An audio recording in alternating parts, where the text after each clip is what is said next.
En nuestro programa en la mañana de Granada. Hoy nos acompaña el ingeniero Hildegardo González, es el rector de la Universidad Nacional de Itapúa, una persona que se ha ganado un sitial de mucho privilegio en nuestra ciudad.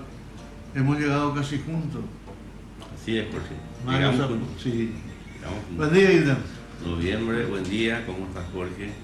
Muy buenos días a tu audiencia.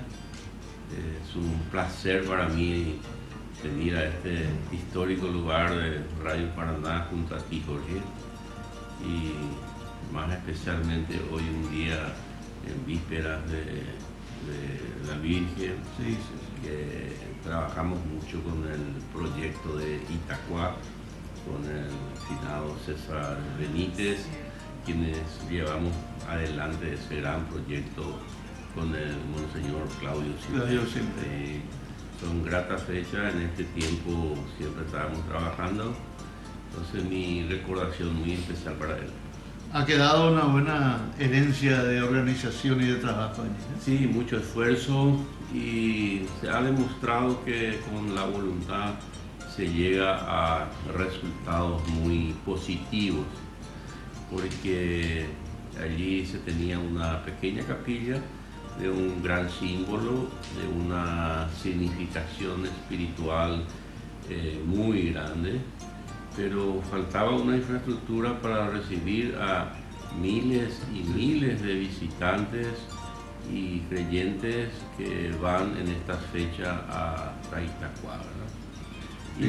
Y eso se ha logrado con una mancomunión de esfuerzos de mucha gente, de un grupo importante en la comisión, pero era la cooperación de toda la gente, la cooperación de la comunidad religiosa y también de la ciudadanía toda, porque como vos sabés, Jorge, ese proyecto, además de cumplir con su objetivo espiritual para crear un espacio y congregar a las personas para su reflexión, para el cumplir sus compromisos y sus promesas, también sirve como una zona turística, donde uno de los primeros lugares en ser visitado es el santuario de Itacuá, porque es un lugar que la naturaleza nos ha regalado en el recodo del río Paraná, en una altura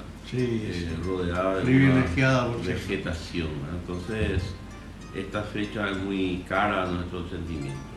Ahora, este proyecto en sí está concluido, lo que ustedes proyectaron. Sí, el proyecto está concluido. Es evidente que el déficit es el estacionamiento. O sea, falta un espacio que seguramente debe adquirirse únicamente en uno de los terrenos colindantes, 1 o 2 hectáreas, por lo menos, para poder estacionar en los días festivos, porque son en los días festivos los que eso se llena, ¿verdad? Habitualmente hay mucha gente. Mucha gente, porque hay ceremonias religiosas, pero en las fechas, 8 días antes, 8 días después y en la propia fecha, es lo que eso se llena. Pero los excursionistas que llegan a Encarnación prácticamente ya tienen como agenda también visitar Itacuá, ¿eh? Sí, así como te decía, la agenda de las personas que llegan a Encarnación es visitar el santuario de Itacuá, ¿no? Y aparte de mirar algo tan lindo, el entrar en el templo en sí, ¿verdad? Genera una sensación mística muy importante. Entonces, en ese sentido, mucha gente viene a cumplir promesas, a hacer pedidos, y otras personas que van para visitar turísticamente ese hermoso espacio que nos regaló la naturaleza en esta ciudad tan hermosa. Nuestra intención esta mañana es hablar un poco de la Universidad Nacional de Itapúa, donde estás liderando hace bastante tiempo y que seguramente hay muchas cosas que contar, que así en el trajín diario uno se le escapa un poco porque se ha convertido en una de las universidades más importantes de toda la región. Sí, no solamente en Itapúa, sino a nivel nacional y también a nivel internacional. La universidad ha ganado un espacio importante dentro de la comunidad educativa y dentro de la sociedad paraguaya, ¿no? Vos sos parte de esa gran patriada, sos uno de los miembros de la comisión de fundación que acompañó la figura líder del doctor Lorenzo Zacarías, en aquel entonces intendente, que encabezó esa comisión y con el acompañamiento de todos, de otras autoridades también, se ha logrado la promulgación de la sanción primeramente por el Parlamento, que es toda una gestión, y la promulgación por el Poder Ejecutivo. Un 3 de diciembre de 1970, en el 96. 96. En el 96, sí. Desde el 96 tiene 26 años. 26 años. Se cumplió este 3 de diciembre. Sí. Entonces, realmente es marca un hito en la educación paraguaya, ¿no? Es la primera universidad pública en esta región de Itapúa. Fue creada como universidad, ¿sí? Un 3 de diciembre, una fecha en que el ingeniero Guasmosi viene y entrega esa ley, ¿verdad? Esa ley que crea la Universidad Nacional de Itapú. Y en la creación de eso, Jorge, mucha gente ha participado, ¿verdad? Hemos realizado un acto de reconocimiento a los miembros fundadores, fundamentalmente aquellos que figuran dentro de la documentación de la creación, pero mucha otra gente que han colaborado, muchos políticos, muchos representantes de la sociedad, una persona también que nos ha acompañado y que ha pasado una información muy importante, el doctor Fonoblo, que cuando eso era parlamentario, porque se aprobó la ley precisamente de 136 de ese año 93. Es una ley que otorga a las universidades una autonomía. Entonces, porque la primera gestión se hizo para crear como filial de la Universidad Nacional de Asunción. En esa gestión. Y también con esa información aparece Pilar.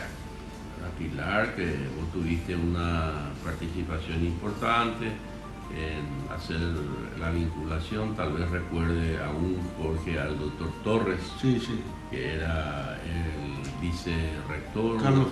Carlos Torres también era presidente del Tribunal de Apelación en Ñeembucú, y también el escribano Arnulfo Quintana, el papá de este destacado hombre público, Gonzalo Quintana, quien fue el primer rector, y que ellos cooperaron.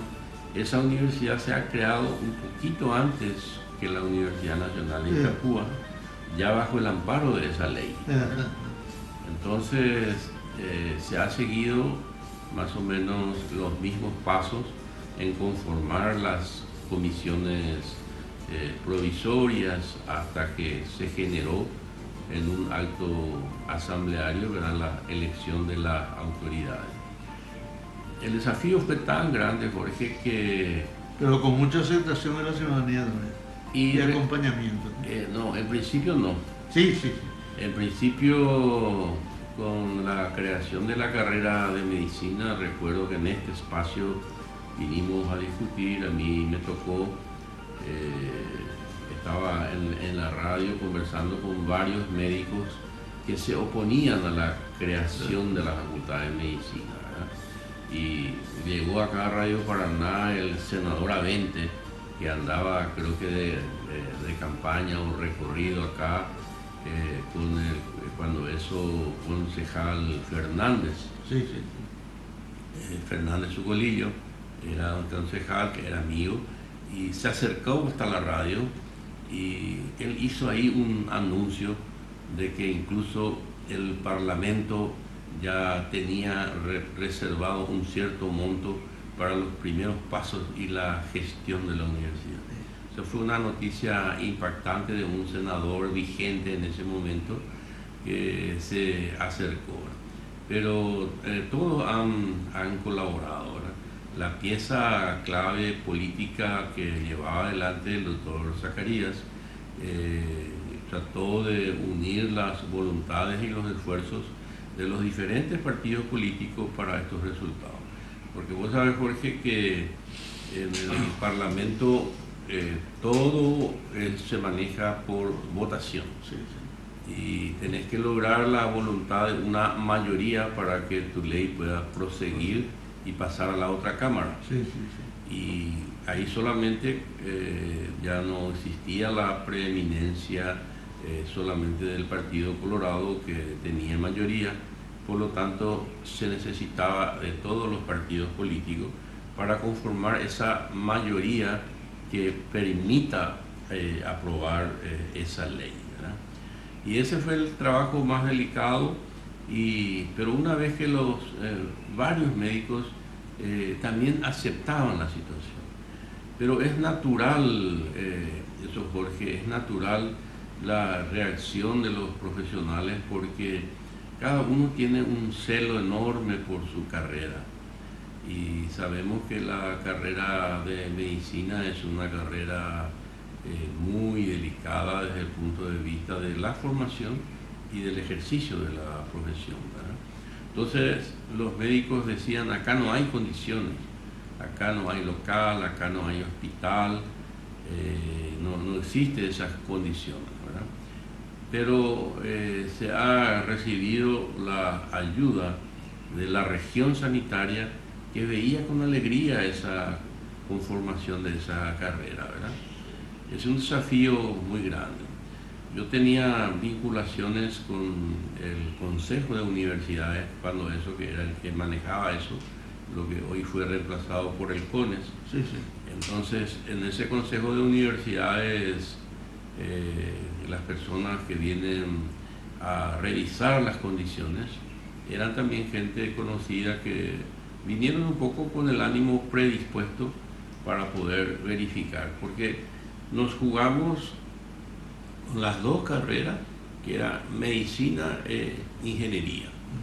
Son las dos carreras que nosotros le llamamos carreras más duras, en el sentido de que necesita una dedicación completa, ¿verdad? Entonces es una dedicación full time de los estudiantes y de los docentes. Y se ha creado con estas dos carreras que también cumplen 26 años, que es medicina e ingeniería electromecánica, ¿verdad? Encarnación estaba empezando a levantarse, y existían movimientos de trabajo de ingeniería, el tema o programa de Yacyretá estaba entrando a tomar fuerza. Por lo tanto, se necesitaba de tener más profesionales disponibles, que en esa época existían muy pocas en nuestra ciudad, ¿no? Allí un poco dio el arranque, y ya después se fueron creando las carreras, ¿verdad?, de ciencias económicas, PASEA, humanidades, derecho, ciencias y tecnología y ciencias agropecuarias. Estas son las nuevas carreras que se han creado, y en total en este momento hay 7 facultades. 7 facultades, y con varias carreras en cada facultad. En ingeniería se tiene ingeniería electromecánica, ingeniería informática, ingeniería civil. La única que tiene una sola carrera es medicina. No, ellos no quieren enfocarse en otras carreras que son también del área de la salud. Pero sí, al terminar la carrera, los programas de posgrado, que son las especializaciones, la maestría e inclusive los doctorados, ¿verdad? Pero acá se ha llegado a nivel de especializaciones y de maestría. Y también ha crecido enormemente en cantidad de alumnos, ¿verdad? Siempre estamos entre 7.000 y 8.000 estudiantes. Para Itapúa, que no es un departamento muy poblado, es una cantidad importante, ¿verdad? Hasta ahora las carreras que concitan la atención de todo el país de los jóvenes son la de medicina e ingeniería. En estas carreras vienen de diferentes lugares del país a estudiar, ¿verdad? Y actualmente, ¿qué ventaja tiene? Que se le recibe a estas personas en una ciudad hermosa, construida, equipada, que está bien cuidada, y hay mucho más seguridad que en cualquier otra zona de nuestro país. Entonces es un atractivo también para los padres dejarle a sus hijos en esta ciudad para estudiar las carreras de su elección, ¿verdad? O sea que esa opción tiene la ciudad misma, es amigable, la ciudad ofrece esa comodidad, ¿verdad? Y como las distancias no son muy grandes, fácilmente uno se desplaza, lo cual ya no ocurre en Asunción, en donde es una ciudad bastante grande. Sabemos que la población en sí de la Gran Asunción supera a la mitad de la población paraguaya, era un poquito más de 3,5 millones en todo ese entorno de Gran Asunción. Y allí, por ejemplo, para un docente y para un estudiante desplazarse tomando como referencia la universidad pública, la Universidad Nacional que está en San Lorenzo, lleva un enorme tiempo. Uno no puede ir y volver, ir a su casa, ¿verdad? Entonces una hora prácticamente. Es una hora, es como una expedición que uno hace de llegar a esta universidad, cosa que acá no ocurre, ¿verdad? Acá tenemos un tránsito moderado, un tránsito ordenado, entonces las personas se desplazan fácilmente. Pero si la Universidad Nacional de Itapúa se hubiese instalado en el centro, iba a haber muchos problemas. Y yo creo que sí. Pues así como es ahora. Sí, así como es ahora, sin citar nombres ni nada, pero las universidades que se encuentran dentro del casco céntrico ya tienen un serio problema de espacio de estacionamiento. Pero también tienen su ventaja, que la gente se desplaza un poco caminando. Se desplazan caminando. Nosotros en el Paraguay tenemos una mayoría de lo que se le llama estudiantes trabajadores, que son los estudiantes que necesitan trabajar en el horario diurno para poder estudiar, ¿verdad? Y estos estudiantes deben llegar sí o sí, porque todas las clases se inician a las 6 de la tarde, ¿verdad? Hasta las 9:30, 10 menos cuarto, y tienen que llegar a ese horario. Entonces aquellos que trabajan en doble turno ya lo tienen que hacer un poco corriendo, ¿verdad? Y esa es una ventaja cuando una universidad se encuentra en el centro. Pero ¿cuál es la ventaja de la Universidad de Itapúa? La ventaja, Jorge, es que cuando vos ingresás a la Universidad Nacional de Itapúa, porque todas las facultades tienen carrera, si vos ingresás ya tenés un pasaporte para viajar y para intercambiar con universidades de América y con universidades de Europa.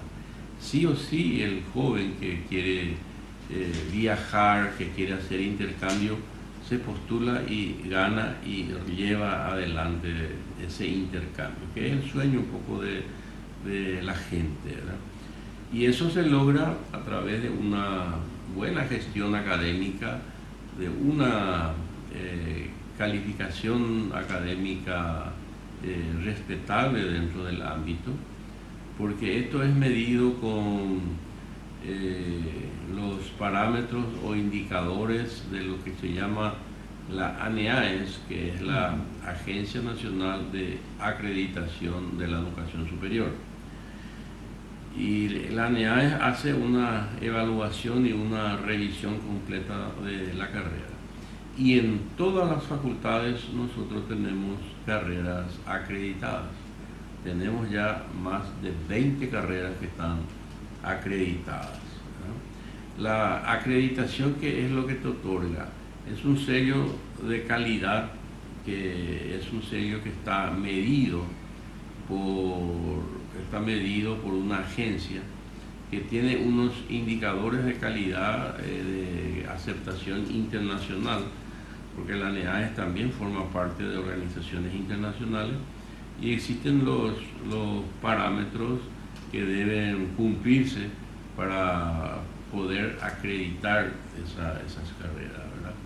Y es la acreditación nacional. Pero la Universidad Nacional de Itapúa ya fue un poco más allá y ha logrado la acreditación Mercosur, que es muy difícil, en donde los pares evaluadores internacionales se trasladan hasta acá para hacer las visitas, la inspección y los contratos en un proceso que más o menos dura 3 meses para hacer esa evaluación. Y ese Arcusur está acreditada la carrera de medicina y está acreditada en estos días, hemos anunciado la acreditación de la carrera de ingeniería por 6 años. O sea, garantiza a sus egresados ese intercambio con las universidades acreditadas. En los otros países tampoco todas las universidades son acreditadas, ¿verdad? O sea, se hace un proceso y en nuestro país solamente hay 2 universidades que en este momento, la UNA y la UNI, son las que tienen acreditación de Arcusur, que es de los países que forman parte del Mercosur. Y estas acreditaciones son las que van dando un nivel a la universidad. Sí, ¿no? Por eso es que yo digo que el hecho de ingresar a la Universidad Nacional de Itapúa le garantiza una buena formación y le garantiza abrir las puertas para las oportunidades que los jóvenes, que hoy mismo hay gente estudiando en Europa que van por un intercambio de la universidad, mucho antes que el sistema de becas de Becal. Becal es un programa de gobierno que se ha iniciado en el gobierno anterior, de beca Carlos Antonio López, que paga a los estudiantes de grado, para hacer el posgrado. Pero la universidad, mucho antes que eso, en consorcio con las universidades europeas, ha logrado entrar en los programas con la Unión Europea, los programas denominados Erasmus, en donde son seleccionados los estudiantes de diferentes carreras para hacer incluso intercambios de un semestre.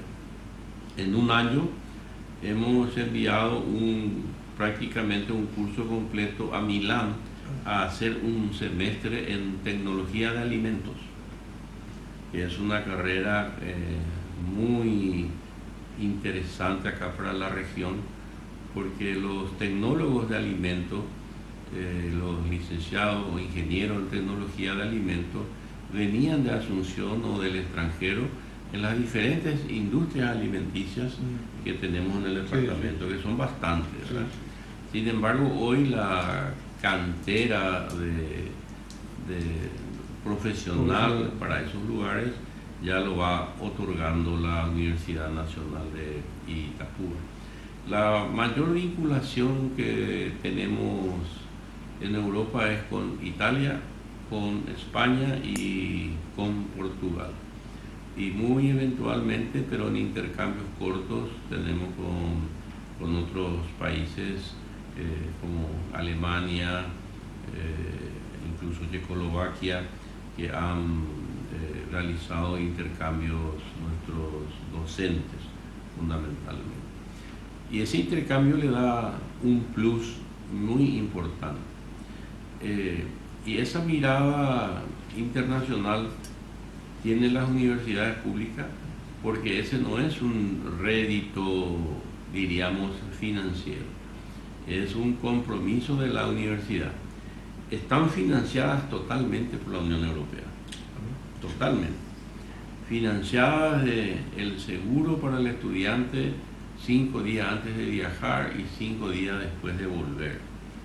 Está financiado el pasaje desde su lugar de origen hasta el lugar de destino, y está financiado todo su alojamiento y la beca de la universidad.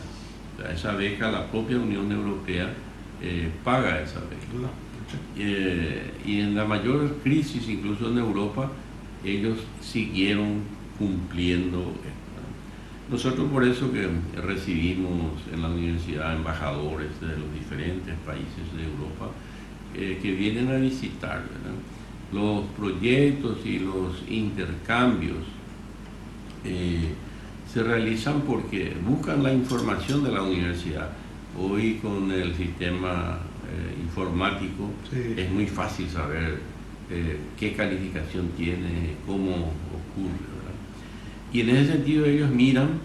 El año pasado, en un proceso de un año, se hizo la primera evaluación institucional. ¿Qué es la evaluación institucional? Lo que se evaluaban eran las carreras, y en esta evaluación institucional se evalúa toda la universidad, su gestión administrativa, su gestión académica, en la central, en las filiales, ¿verdad? Y en esa evaluación a nivel nacional encabeza el puntaje la Universidad Nacional de Itapúa, que obtuvo la calificación 4,1, la más alta del sistema, ¿verdad? Y es una de las 2 universidades que han aprobado, porque a partir de 3 se aprueba esa evaluación y la nota máxima es 5. Y es la primera vez que se hace la autoevaluación institucional. Y ahora debe hacerse el otro paso, que es el sistema de acreditación institucional. Ese es un desafío muy grande, porque ya no solamente van a concentrarse en la calidad académica de esa carrera, sino es de toda la institución, ¿verdad? Sí. Y eso lo hace la ANEAES. Y en este momento el Parlamento Nacional y el Fondo para la Excelencia Educativa, el FEI, están exigiendo seguir con este proceso para la autoevaluación, la acreditación institucional. ¿La Universidad Nacional de Itapúa absorbe a sus estudiantes egresados de alguna manera? Sí, como docentes sí, sí. Y también mucho como funcionarios. Pero existe mucha demanda laboral, ¿verdad? Incluso, como vos sabés, Jorge, la Universidad Nacional tiene un nivel de salario de una institución pública, está supeditado al régimen del presupuesto general de la nación. Sin embargo, la oferta laboral afuera es mucho más tentativa. Entonces, se genera esa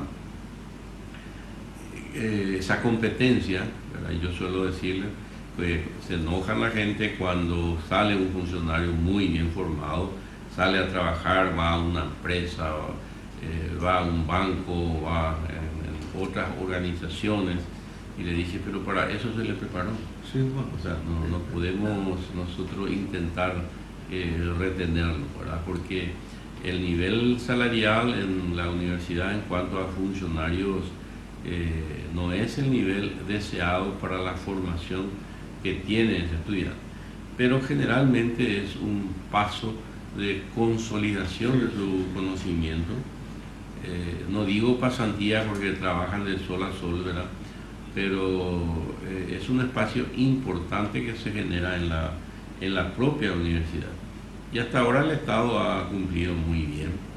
El Estado cumple con el compromiso, acompaña el crecimiento edilicio, acompaña también las becas, porque en la universidad se reciben varias becas, ¿verdad?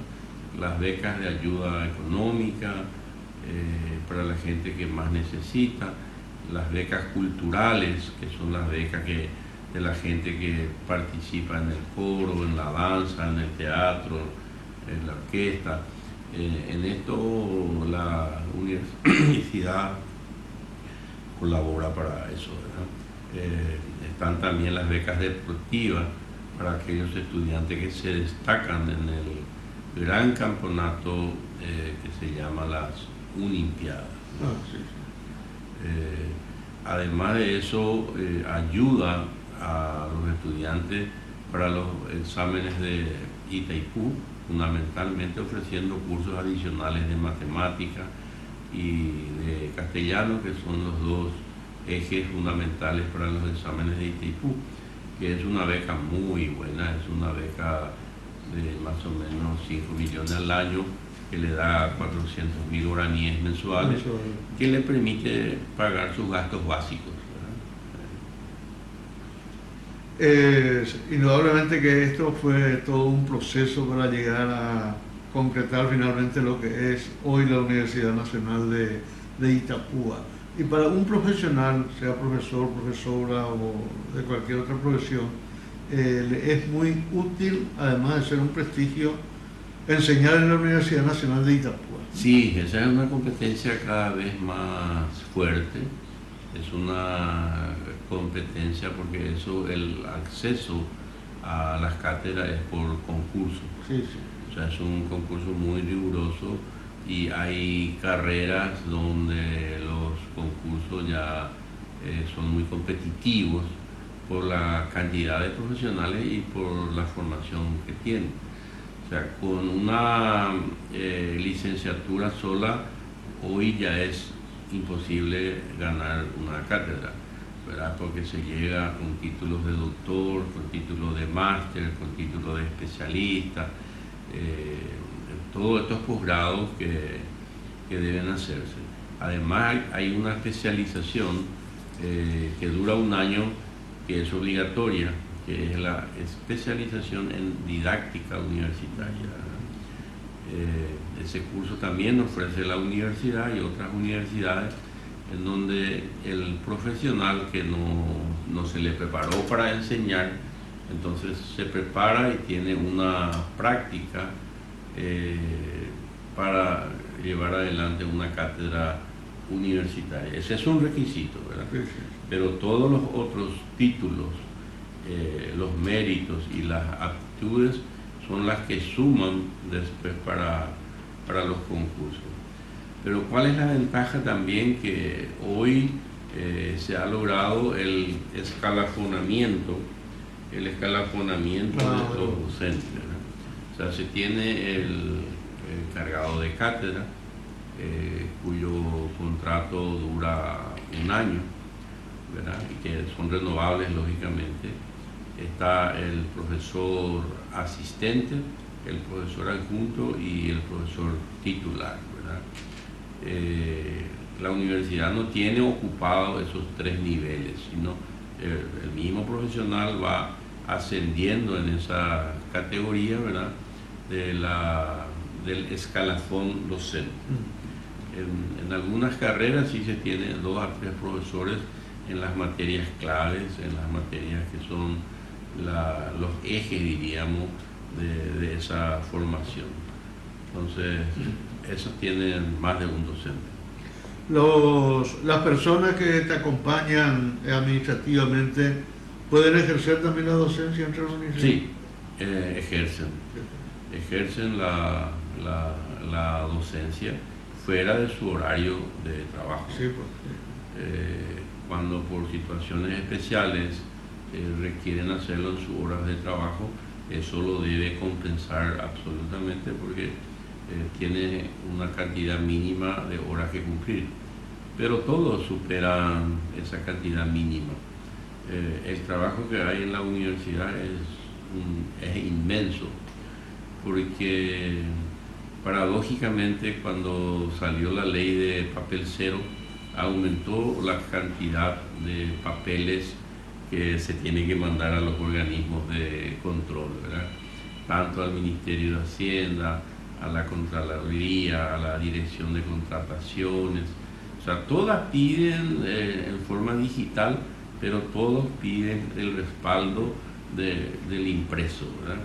Y viceversa, cuando se manda impreso, piden el respaldo digital. O sea que de todos lados esa documentación, y esa es permanente, ¿verdad? Actualmente en nuestro país está vigente lo que se llama el modelo de control interno, modelo estándar de control interno de las instituciones públicas, que es el MESIP. El MESIP es un control que se hace de todos los procesos y de todos los pasos que se llevan a cabo en la universidad, tanto administrativa como académicamente. Se revisan absolutamente todos los papeles y eso se va cargando en un drive, se va cargando en las informaciones, en los lugares para la información pública. Entonces, ese modelo de control interno es un modelo que se impone en el país desde el año 2005, pero que se puso a la práctica desde el 2008. Entonces es un modelo internacional y es estándar y se aplica en todas las instituciones públicas. ¿Qué exigencias existen para ingresar a la Universidad Nacional de Ica? La capacidad. Se mide, yo digo siempre que no es lo más justo lo que se hace, pero hasta ahora es lo que se ha encontrado, es medir el rendimiento a través de los exámenes. O sea, lastimosamente no se tiene la posibilidad de hacer entrevistas, de ver sus condiciones de vocación para que pueda hacer esa carrera. Se mide lo que en ese momento el alumno rinde. Sí. Y en ese sentido es un poco injusto, porque entran los nervios, entran la presión terrible. Yo no asisto más a la lectura de la lista de los ingresantes, porque allí el estadio está lleno y a medida que la gente va escuchando su nombre festeja, salta, y el que no figura su nombre sale muy decepcionado, ¿verdad? Y tenemos una o dos carreras que son las que más se pelea por el ingreso, como por ejemplo el caso de medicina. Se presentan 400 estudiantes, brillantes todos, pero tienen que ingresar 40. 40 y 45 ingresan. O sea, el 10% de los interesados ingresan. ¿Dónde van esos jóvenes después? Muchos de ellos intentan hasta la tercera y cuarta vez. Algunos entran en la cuarta vez, otros entran en la tercera, otros en la segunda. Pero eso no define la calidad del profesional, sino su rendimiento en ese examen. Y tiene la particularidad que, por ejemplo, como los exámenes son anónimos, ¿verdad? Hay un lector, lector óptico que es por computadora, que es para corregir estos exámenes. El profesor que está llevando adelante ese no sabe de quién es el examen, ¿verdad? Inclusive el bolígrafo que se les entrega es del mismo color para todos, y si de por allí pone su nombre en el examen lleva 0. Y al llevar 0 ya no se cuenta la nota por el sistema informativo. O sea, lleva directamente 0. pudo haber hecho todo su examen, pero lleva 0. O si pone mal el número de su cédula, porque es un número de cédula que tiene que poner. Sí, sí. Si pone mal ese número de cédula, tampoco ya lee. Y entonces lleva 0, ¿no? Se han tenido muchísimos casos de eso, ¿verdad? Y allí lo que es un poco comprometido. Pero se hace una selección por la capacidad en ese momento, o sea, por el rendimiento del examen. No hay otra cosa, no hay una entrevista, no hay otras actitudes que pueda favorecer, ¿verdad? Y con el tiempo el estudiante va formando su carácter y se va formando en la universidad, ¿no? Algo muy importante que sí quiero comentarte, Jorge, que en la época de la pandemia, la universidad no ha suspendido sus desarrollos pedagógicos de las clases y de todo esto, porque muy rápidamente los profesores se prepararon para llevar adelante la educación virtual. Y la universidad ha invertido en servidores de mayor capacidad, y se ha realizado más de 700 talleres de capacitación para docentes y para docentes en la capacitación virtual.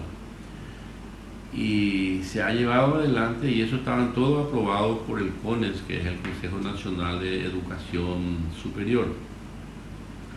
E inclusive la Agencia Nacional siguió haciendo la evaluación a través del sistema también virtual de los evaluadores. Sí, sí. Solamente se fijaba un día para la visita y el resto de los 4 días o 3 días se hacía en forma virtual. Porque dentro de esos pares evaluadores sí o sí tiene que haber un extranjero. Tiene que ser de Colombia, de Chile, de Perú, que la ANEAES sortea entre aquellos que ya están calificados para ser los pares evaluadores. Señalo esto porque la época de la pandemia demostró un poco una debilidad de nuestra estructura, de nuestras conexiones a nivel nacional, ¿verdad? Hay lugares donde la conexión de la banda, diríamos, la señal de internet no era suficiente como para llevar adelante y administrar una plataforma educativa para 40, 50 alumnos, ¿verdad? Nosotros llevábamos adelante, inclusive hemos adquirido para poder tener conferencias hasta 500 personas. Y aparte de eso, que es la simultaneidad en que tienen que estar los equipos, porque fíjate, hay clases en todas las carreras en la misma hora. Entonces, no es fácil. No es fácil. Entonces, esas personas encargadas de administrar esas plataformas informáticas educativas son personas también especializadas. La mayoría son egresados de nuestra casa. Sí. Son ingenieros informáticos, son licenciados en informática. Pero lo que quería indicarte es que la pandemia hemos superado académicamente, pero se nota el déficit que genera la falta de socialización y de contacto directo entre los estudiantes, porque eso le va formando en los otros aspectos, ¿verdad? Sí. Gremiales, en la dirigencia, en las organizaciones y en el verse y conocerse con el profesor en forma personal, interactuar con el docente en aula. O sea, hay una serie de cuestiones que uno pierde un poco esa identidad, ¿verdad?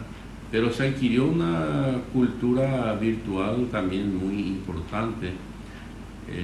Tal es así que ahora hemos logrado ya hacer aprobar por las autoridades del CONES la primera carrera totalmente a distancia de la universidad, carrera de grado, porque de posgrado ya lo teníamos, pero en carrera de grado se ha creado una carrera que se llama Negocios Inteligentes y de Innovación, basado totalmente en la inteligencia artificial, basado como clase virtual.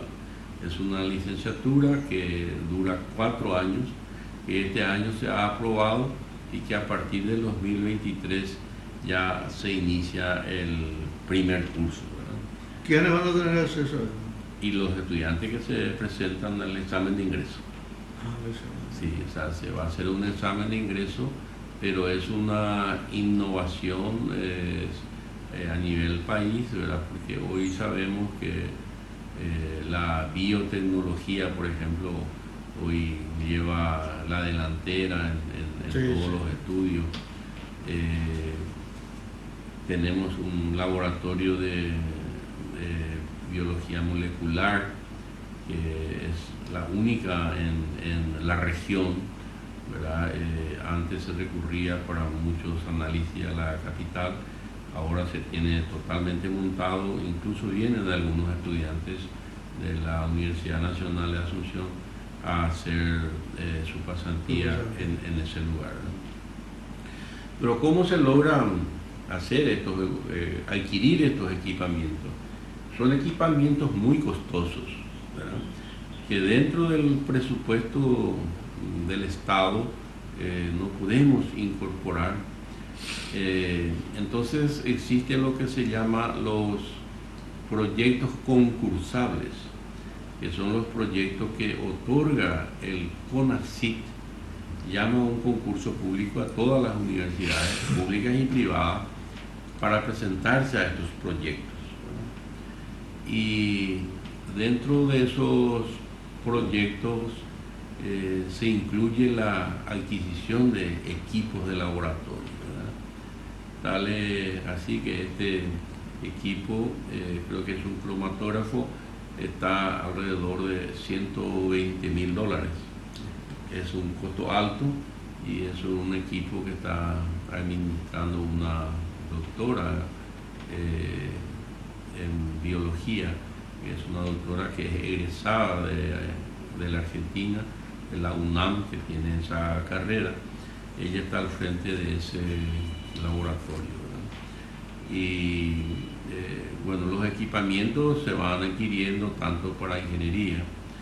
Medicina dio un salto grande ediliciamente, con la cooperación de la gobernación, ¿verdad? En la gobernación, con una iniciativa con el gobernador en ese momento interino, el señor Federico Vergara, se ha iniciado un edificio muy grande en el nuevo predio, diríamos, de la universidad, que es la otra manzana que se ha adquirido. Luego lo siguió el doctor Esmalco en un periodo importante y fue concluido ya en la época del gobernador Brunaga, ¿verdad? O sea, 3 gobernadores han pasado sin cambiar la idea y se hizo una inversión de un edificio muy importante que es para la Facultad de Medicina, exclusivamente en el campus central, ¿verdad? O sea, vienen al local antiguo, diríamos, que es en el centro de salud, para las prácticas directas del hospital regional, ¿verdad? Pero todas las clases teóricas y laboratorios ya se desarrollan en el nuevo edificio, un edificio acorde a las exigencias para la enseñanza de la medicina, que en este momento es un modelo de edificio, ¿verdad? Ese paso es muy importante. Y esos proyectos que te comentaba, que son financiados por el CONACYT, ¿el CONACYT de dónde recibe el dinero? El CONACYT recibe lo que se llama Fondo para la Excelencia Educativa y la Investigación, el FEI.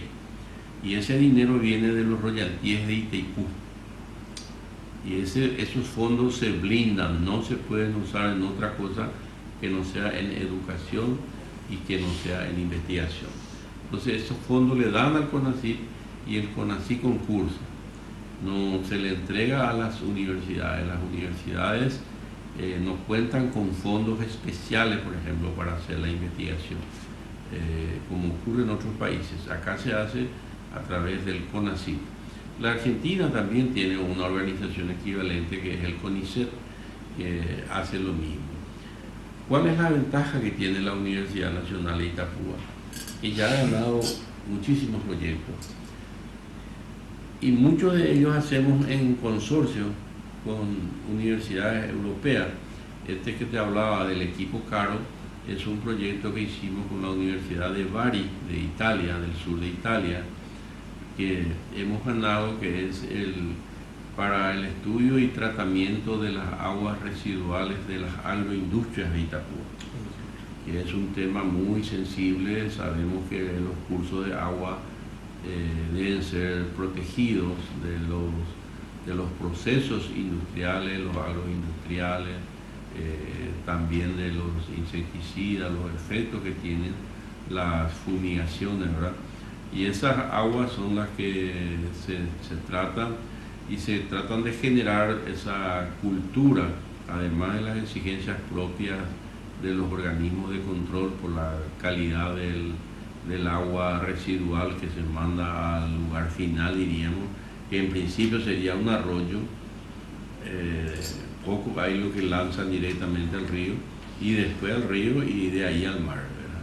Entonces todo este proceso de contaminación ocurrió, por ejemplo, a veces nosotros nos ponemos muy contentos porque ha aumentado la producción porcina, ¿verdad? Pero eso tiene también unos desechos residuales importantes y que generalmente pueden contaminar los pequeños cursos de agua porque no están sobre el río, diríamos.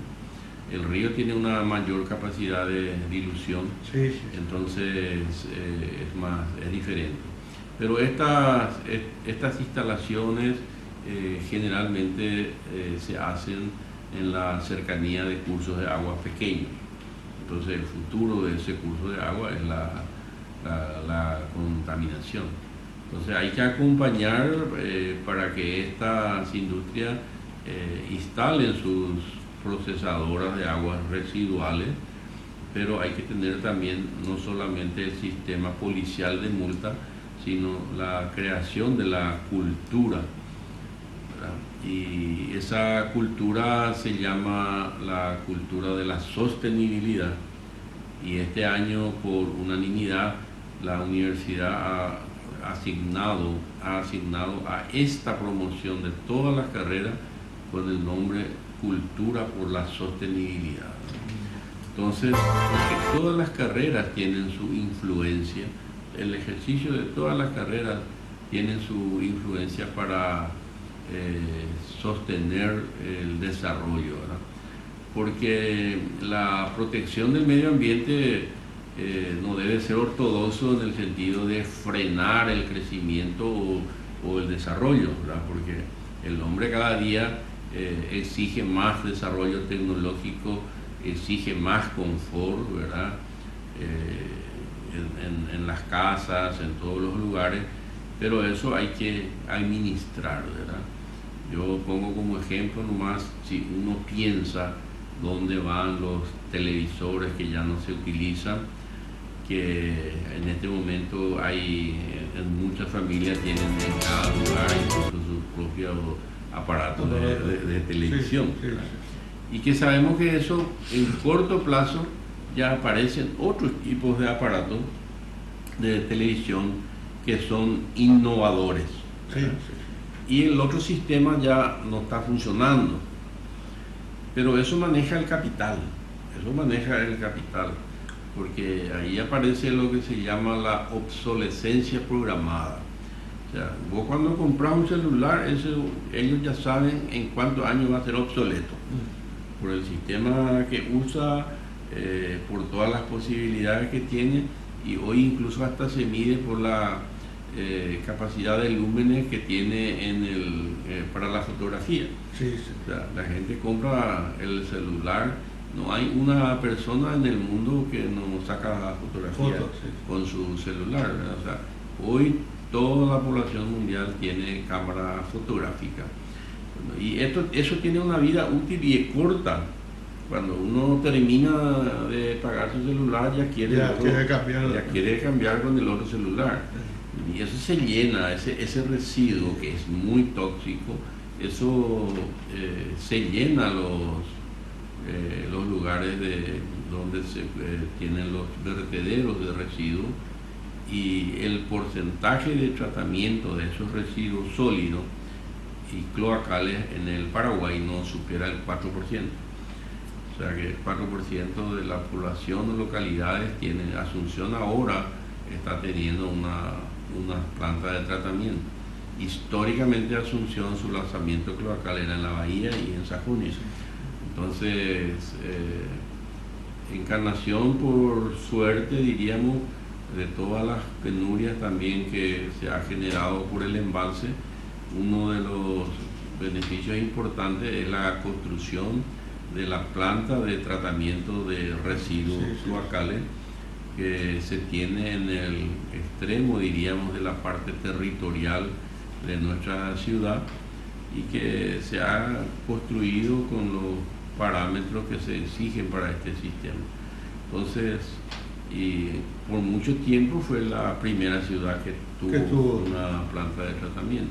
Ahora se están construyendo en algunos, pero no supera al 4% de la población, que es uno de los indicadores que deben subir. Sabemos que Europa fundieron todos sus recursos hídricos, ¿verdad? Hoy lo que en Europa es un río, acá es un arroyo, para nosotros todavía, ¿verdad? Pero eso también un poco es el futuro nuestro, si es que no se toman las medidas de protección ambiental, ¿verdad? Y tenemos una carrera que se llama Ingeniería Ambiental, que es una carrera muy buena, que se ocupa del ambiente en sí, en su relación con todas las actividades productivas humanas, para tratar de mitigar y dañar lo menos posible los recursos, tanto la tierra como el agua. Ingeniero, muchas gracias. Os voy a dar la hora.